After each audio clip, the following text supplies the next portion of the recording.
Hello guys, तो आज আমি বানাবো ফুলুরি টক। তো তার জন্য আছে এখানে বেসন। ফুলুরিটা আমি বাড়িতেই তৈরি করে নেব। তো এখানে আমি বেসনের মধ্যে লবণ দিয়ে দিলাম, কালো জিরে দিয়ে দিলাম,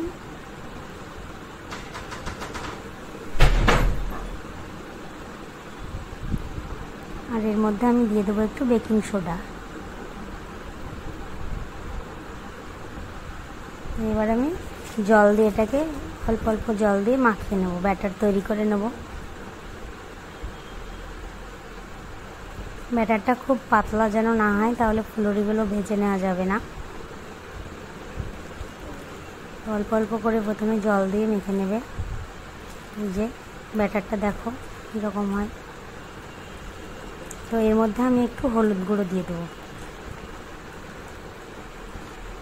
হলুদ গুঁড়ো না দিলেও চলে, তোমাদের ইচ্ছে হলে দেবে।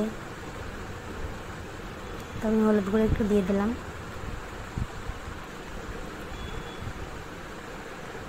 তো এটা ব্যাটারটা কিছুক্ষণ আমি রেখে দেবো। আর এদিকে আমি একটু তেঁতুল গরম জল করে কাঁচা তেঁতুলটা ভিজিয়ে রেখে দেবো, তাহলে খুব সুন্দর তেঁতুলের মারটা বেরিয়ে যাবে। তো এখানে আমি কড়াইয়ে তেল বসিয়ে নিয়েছিলাম, তো ফুলুরিগুলো ভাজতে শুরু করে দিয়েছি। তো দেখো খুব লাল হবে না, খুব কড়া করে ভাজবে না, আস্তে গ্যাসের ফ্লেমটা আস্তে করে দিয়ে ভাজবে।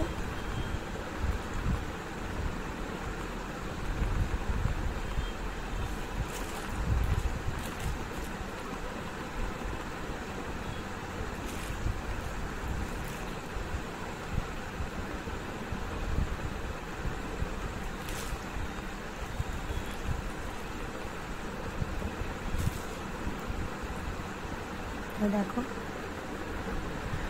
হালকা লাল হয়ে এসেছে। গ্যাসটা আমার সিমই আছে, ওই জন্য এখনও তুলিনি।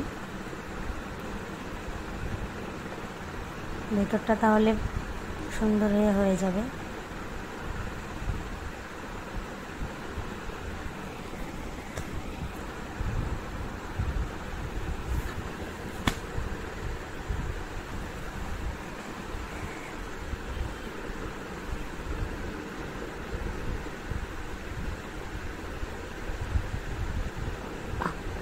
তো দেখো এবার আমি তুলে নেবো। এগুলো ভাজা হয়ে গেল, তুলে নেব। তো সবগুলোই এভাবে আমি ভেজে নেব।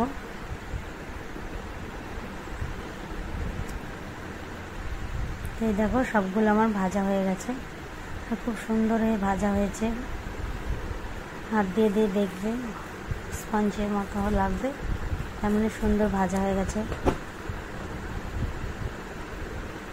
আমি এত সুন্দর গোল গোল করতে পারিনি, মোটামুটি করেছি। তো এখানে আমার পেঁয়াজ আর দু কোয়া রসুন আছে, এটা আমি মিক্সিতে বেটে নেব।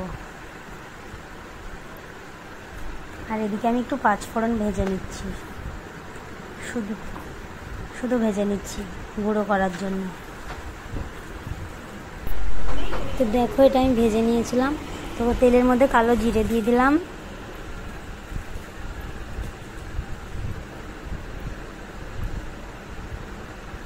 তো এটা কালো ফ্রাই প্যান, তার জন্য বোঝাই যাচ্ছে না কালো জিরেটা। তো কালো জিরেটা নিয়ে একটু নাড়িয়ে নেবে। তারপরে আমি পেঁয়াজ বাটাটা দিয়ে দিলাম। পেঁয়াজ বাটাটা দিয়ে কিছুক্ষণ কষাতে হবে।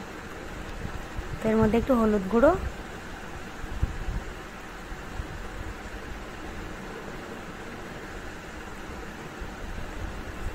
আর দেবো একটু লঙ্কার গুঁড়ো, একটু না একটু বেশি, তোমরা যেমন ঝাল খাবে সেরকমই দেবে। তো আমি একটু লঙ্কার গুঁড়োও দিয়ে দিলাম। আর কিচ্ছু মশলা লাগবে না, শুধু হলুদ গুঁড়ো আর লঙ্কার গুঁড়ো।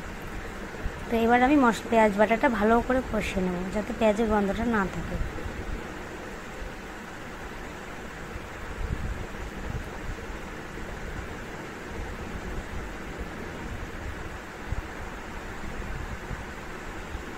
দেখো পেঁয়াজ বাটা একদম আমার ভেজে ভেজে শুকনো হয়ে গেছে।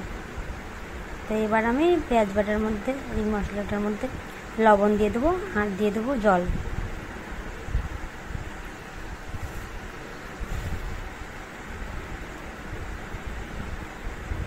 দেখো জল আমি দিয়ে দিয়েছি। তো এটা ফুটে যখন উঠবে তখন আমি ফুলুরিগুলো ছেড়ে দেবো। ফুলুরিগুলো তোমরা একটা কিছু দিয়ে একটু একটু ফুটো ফুটো করে নেবে। আমি এক হাতেই করছি, ওই জন্য অসুবিধা হচ্ছে। তোমরা এভাবেই ফুটো করে নেবে। চামচ দিয়েও ফুটো করলে হবে, কাঁটা চামচ দিয়ে। তো এই দেখো ফুটে গেছে। এবার আমি ফুলুরিগুলো ছেড়ে দেবো।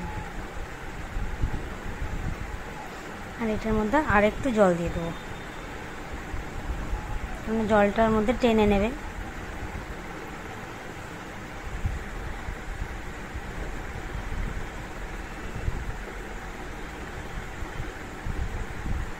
এটা বাড়িতে ট্রাই করবে, খুব ভালো লাগবে খেতে। তো এইদিকে আমার ভাজা মশলাটা আমি একটু শিলে বেটে নেব। ভাজা মশলা বলতে ওটা শুধু পাঁচফোড়নই আছে। তো দেখো ফুলুরিগুলো আমার ভালোভাবে ভেতরে ঝোলটা হয়ে গেছে, টেনে নিয়েছে। তাই আমি তেঁতুলের মাড়টা দিয়ে দিচ্ছি। খুব বেশি টক দেবে না। আর ভাজা মশলাটাও দিয়ে দিচ্ছি। খুব বেশি টক দিলে ভালো লাগে না এটা।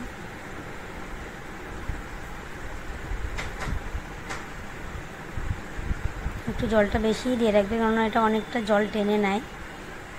তো এই দেখো হয়ে গেছে আমার ফুলুরির টক। এটা খুবই সুন্দর।